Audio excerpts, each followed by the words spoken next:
Hello, welcome to Good Questions, Good Answer. Today we have another interesting question from our audience and also Venerable Sander joining us today as well. So, Venerable Sander, how about saying hi to our audience? Hello everyone, it's nice to be able to join this broadcast today and thank you for the invitation. You're very welcome. Well, today the question from our audience is, which is better, optimism or realism? What do you think? Yeah, this is not a question that we can easily answer with one answer. And very deep as well. That would be a very short broadcast. I'll say, yeah. But yes, so this is actually a question that's answered best by referring to an important quality, which what we call khanti. Ah, you mean patience? Yes, patience, forbearance. Sometimes they say there's only two bears, right? Okay. Two bears that are important in life: to bear, and to forbear. All right. Can you explain a little bit about them? Yes. Yeah, so that way we get to know. So patience is an important quality in meditation, and also in Buddhism in general. It's very much emphasized. Patience is not just waiting for the right moment or something like that, but with patience we mean in generally that you are able to persist doing whatever good you are doing in your life, persist in doing good, and to desist and resist to do anything wrong, to resist that from happening. So you could say that patience is to do whatever good you're doing and also not to do those things which might be going from the good path. Okay, so these are the two things we can use to develop as well. Yes. Well, in these things, how can we develop them? Do you have any things that you like to suggest? Yes. So this is where optimism comes in. Normally in life we tend to have a negativity bias. Yeah. We tend to have a bias and we tend to look at things from a negative way. I already talked about that in the previous broadcast. Okay. So watch that, make sure. Yes, so we have to have a way to compensate for that. Okay. If we are doing good in life, whether we like to meditate, whether we like to be generous, support good goals, good causes, then whatever goodness we do in life, there will always be people who criticize us. Exactly, and we cannot escape that. Yes, we cannot escape that. And that's why it's important to persist by being patient. Patience in this case means we look at life in a positive way, and by raising our mind, and it's important that we look at things positively. So I can give you an example from the time of the Buddha. There was a monk called, his name was Puna. Interesting. Go ahead. Yeah, so Puna, you may have heard of this story. It's very well known in Thai Buddhism. Puna, he is this monk, and he would like to go back home to his home country. And he would like to go back there because he would like to spread Buddhism and he would like to practice in his home country. But that country is particularly known to be rather hostile to monks and to be rather aggressive in general.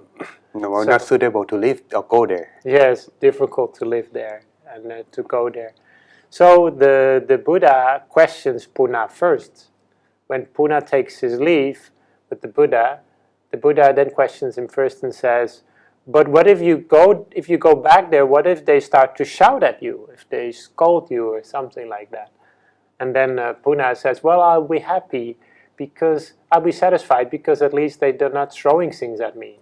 And then the Buddha says, well, what if they start to throw things at you? And then Puna says, well, I'll be happy, or at least they're not stabbing me. And the Buddha says, what if they start to stab you with swords or something like that, or with knives?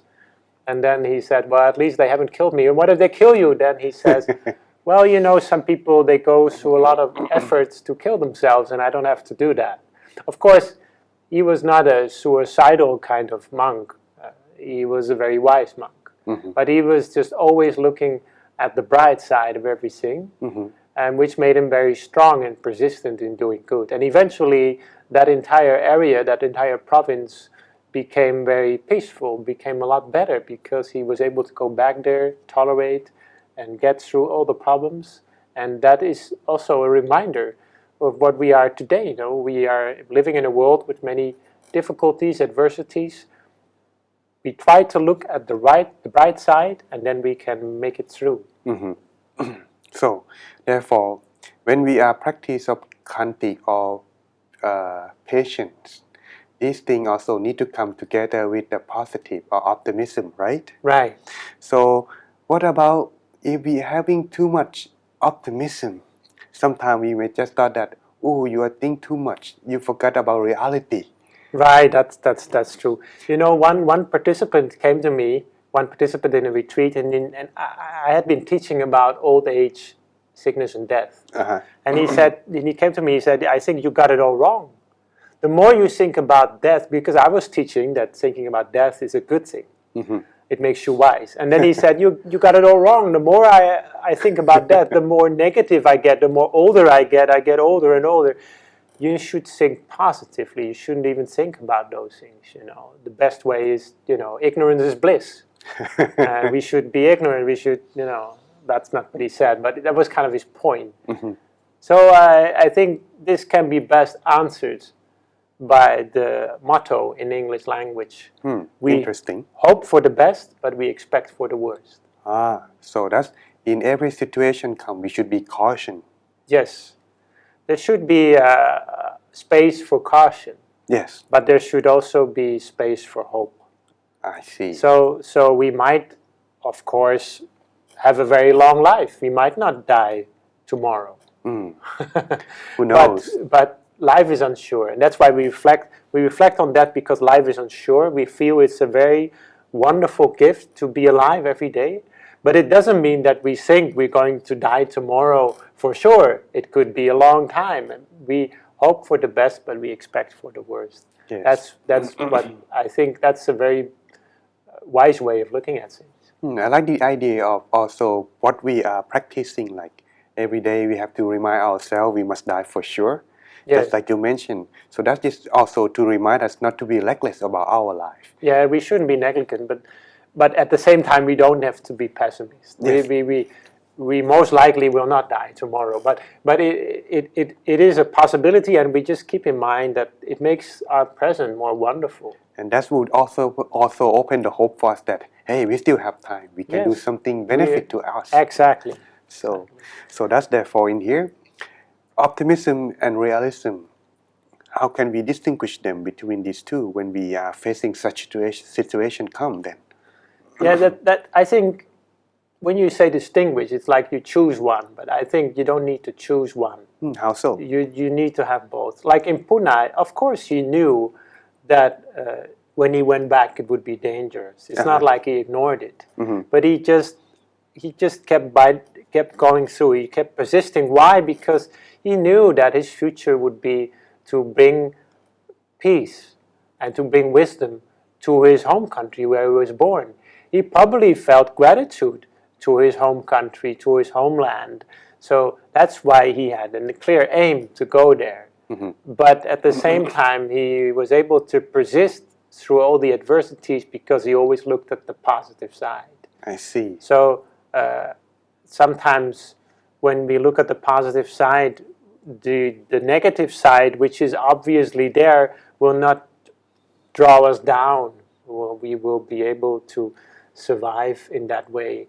And of course we are aware that there are adversities, that there are negative things, but we shouldn't be drowned in those things. I see. Yeah. So therefore, in this situation or whenever it's come like this, you must understand two things, that there is a good in the bad.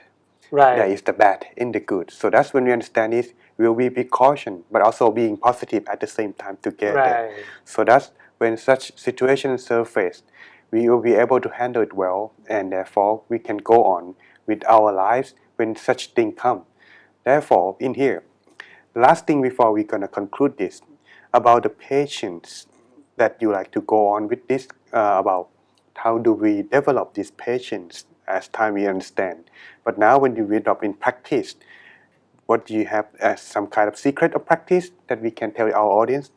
Yes. So our deputy abbot in Thailand, Longpa Tatakjivo, he once Master, I yes, see. our deputy abbot and master, he once taught that if you want to be more patient, you might take on a hobby or some activity, some craft that takes a lot of patience. Oh, you mean So- like making a plastic model Gundam? for example.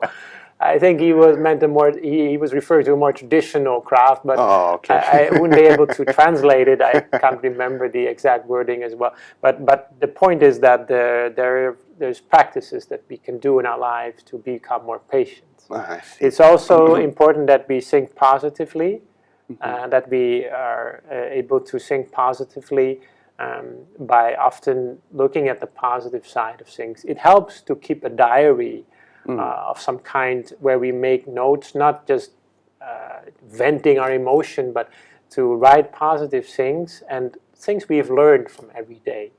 And finally, the most important fundamental way to train our patients, and I know this is becoming a cliche in this broadcast now, but it's the truth, is of course meditation. And when we meditate, we become more patient because our mind becomes more resilient, stronger, and more amenable to fit into difficult circumstances. I see. So that's in conclusion in here what I like to say. Well, the thing is that in our practice, try to be optimism, but also having realism, right? Right. At the same time together. Understand in this part, it will develop the mind that you can see that there's a good side in everything, that when it's bad. When there's a bad thing in everything that is good. So therefore, when such thing, understand this too, you may be able to understand developing the patience, because sooner or later it will surface, whether it's good or bad. So like at this time of right now, people are having difficulty with the COVID-19. But remember, when it's bad, eventually there's a good thing in there. We can turn it into positive thing. For example, now people are at home. They have more time with themselves. They have more time to be enjoying their peace, vacation, or things like that. Or also, what they like to do is that they can even developing the change in their lifestyle. That's turn it into positive way that make them themselves be more, I would say, appreciate their time, Yes. rather than wasting their time each day. So therefore, everyone, remember, there is a good in everything. There is a good in the bad. There is a bad in the good. So therefore, when I understand this part, we can develop our positivity in everything. So, but also at the same time, precaution, waiting for the bad when it turns worse too. Right. So therefore, we can be and find ourselves in peace and happiness everywhere in the present. So good luck in your staying home and also in your practice of meditation. Also, if you like to continue practicing further, you can join us in our Inner Peace Sunday Live meditation. Of course, it's free. And also join our Sender, Venerable Sender video and also live meditation as well. Thank you very much for joining our Good Questions, Good Answer. And I hope to see you again in our next question. Thank you very much. See you again next time. Stay positive.